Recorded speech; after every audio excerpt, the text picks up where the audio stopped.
ఆంధ్రప్రదేశ్లో కూటమి ప్రభుత్వం అధికారంలోకి వచ్చి 2 సంవత్సరాలు పూర్తయ్యాయి.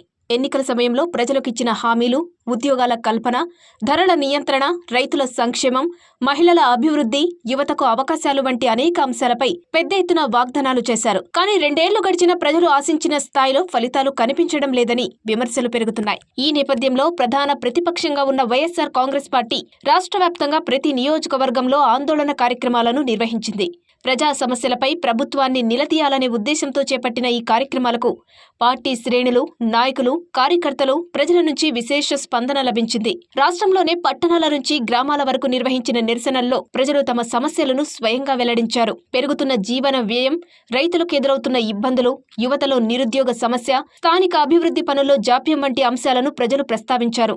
ఎన్నికల సమయంలో చెప్పిన హామీలు ఎంతవరకు అమలయ్యాయనే ప్రశ్నలను కూడా లేవనెత్తారు. వైఎస్ఆర్సీపీ నాయకత్వం చెబుతున్నదేమిటంటే, ప్రజల తరపున పోరాడడం ప్రతిపక్ష బాధ్యత, అధికారంలో ఉన్నవారిని ప్రశ్నించడం ప్రజాస్వామ్యానికి అవసరం. అందుకే ప్రజల గొంతుకగా నిలబడేందుకు ఈ కార్యక్రమాలను చేపట్టామని పార్టీ నేతలు పేర్కొంటున్నారు.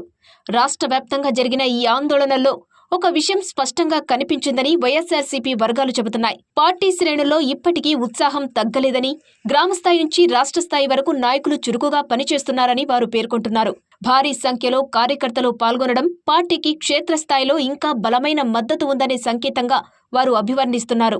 అలాగే గతంలో అధికారంలో ఉన్నప్పుడు అమలు చేసిన సంక్షేమ కార్యక్రమాలను కూడా వైఎస్ఆర్సీపీ నేతలు గుర్తు చేస్తున్నారు.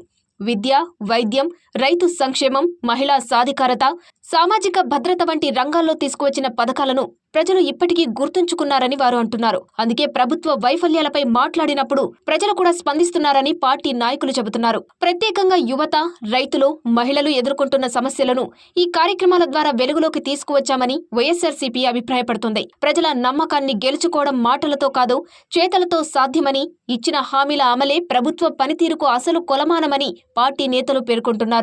ఈ నిరసన కార్యక్రమాల ద్వారా మరోసారి రాష్ట్ర రాజకీయాల్లో వైఎస్ఆర్సీపీ తన ఉనికిని బలంగా చాటిందని పార్టీ శ్రేణులు భావిస్తున్నాయి. ప్రతిపక్షంగా ప్రజల సమస్యలపై నిరంతరం పోరాటం చేస్తామని, ప్రజల తరపున ప్రభుత్వాన్ని ప్రశ్నిస్తూనే ఉంటామని వారు స్పష్టం చేస్తున్నారు. మొత్తంగా చూస్తే కూటమి ప్రభుత్వం 2 ఏళ్ల పాలనపై అసంతృప్తిని వ్యక్తం చేస్తూ వైఎస్ఆర్సీపీ నిర్వహించిన ఆందోళన కార్యక్రమాలు రాష్ట్ర రాజకీయాల్లో చర్చనీయాంశంగా మారాయి. ప్రజల సమస్యలను ప్రధాన ఎజెండాగా తీసుకుని గ్రామానికి వెళ్లి ప్రజాభిప్రాయాన్ని కూడగట్టే ప్రయత్నం పార్టీ చేపట్టిందని వైఎస్ఆర్సీపీ వర్గాలు చెబుతున్నాయి. రాబోయే రోజుల్లో కూడా ప్రజా సమస్యలపై పోరాటాలను మరింత విస్తృతం చేస్తామని, ప్రజల ఆకాంక్షలను ప్రతిబింబించే రాజకీయ శక్తిగా ముందుకు సాగుతామని పార్టీ నాయకత్వం ప్రకటిస్తోంది. ఇదే సందేశాన్ని రాష్ట్ర వ్యాప్తంగా జరిగిన కార్యక్రమాలు స్పష్టంగా తెలియజేశాయని వైఎస్ఆర్సీపీ శ్రేణులు విశ్వసిస్తున్నాయి.